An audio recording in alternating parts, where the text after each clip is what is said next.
Assalamualaikum warahmatullahi wabarakatuh. Di sini saya akan menjelaskan sedikit mengenai proses penulisan pesan bisnis.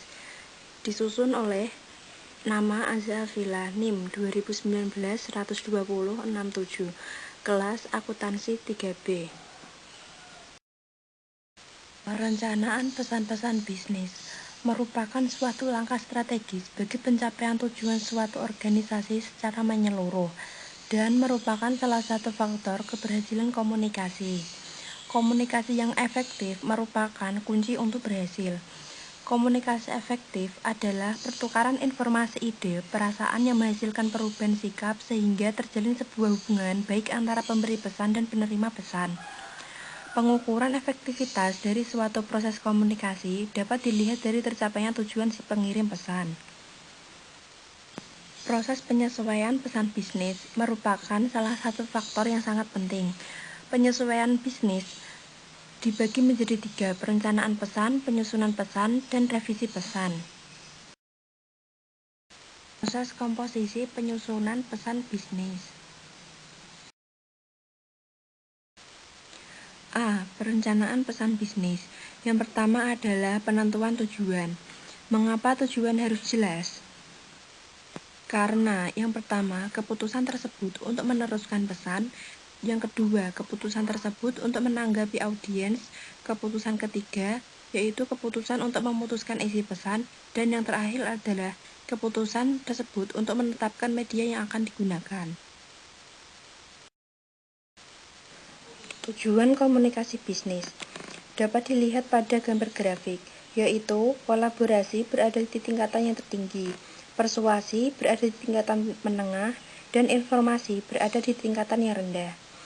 Dan pada pengendalian humaniator, kolaborasi berada di tingkatan yang rendah, persuasi berada di tingkatan menengah, dan informasi berada di tingkatan yang tertinggi. Kedua, yaitu analisis audiens.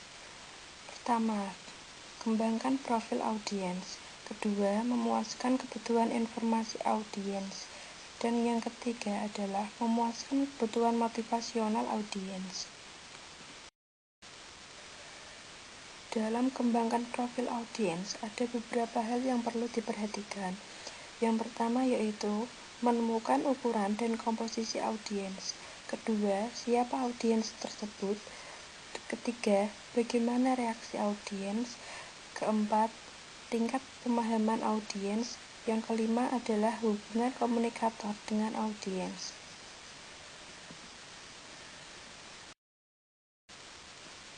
Memuaskan kebutuhan informasi audiens, yaitu yang pertama, menemukan atau mencari apa yang diinginkan oleh audiens.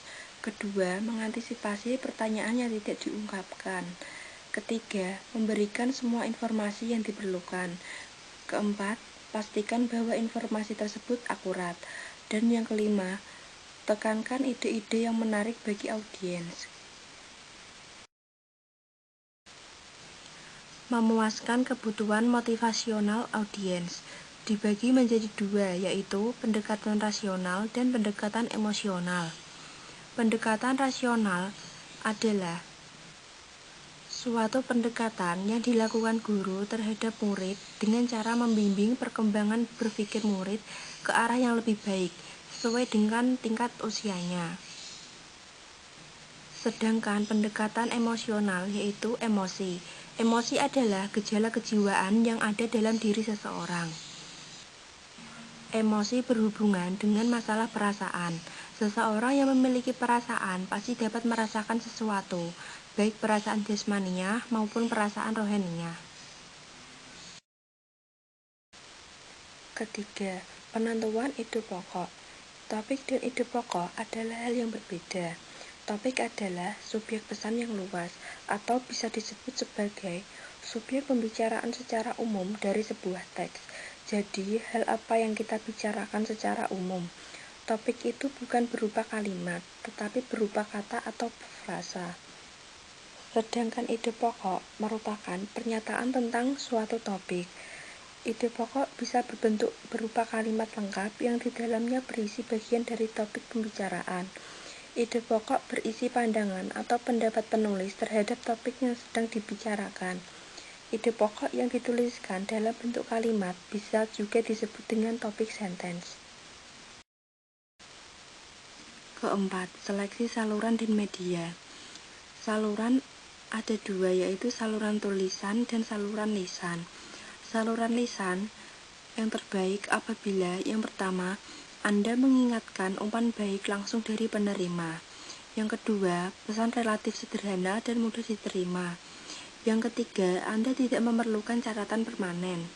Yang keempat, Anda dapat mengumpulkan pendengar dengan mudah dan ekonomis.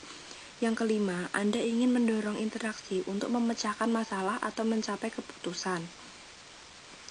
Saluran tulisan terbaik apabila yang pertama, Anda tidak memerlukan umpan baik langsung. Yang kedua, pesan terperinci, kompleks, dan memerlukan perencanaan seksama. Yang ketiga, Anda menumbuhkan catatan permanen yang dapat dibuktikan.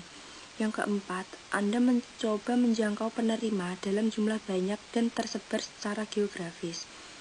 Yang kelima, Anda ingin meminimalkan distorsi yang terjadi jika pesanan disampaikan secara lisan dari orang ke orang. Sekian dari saya.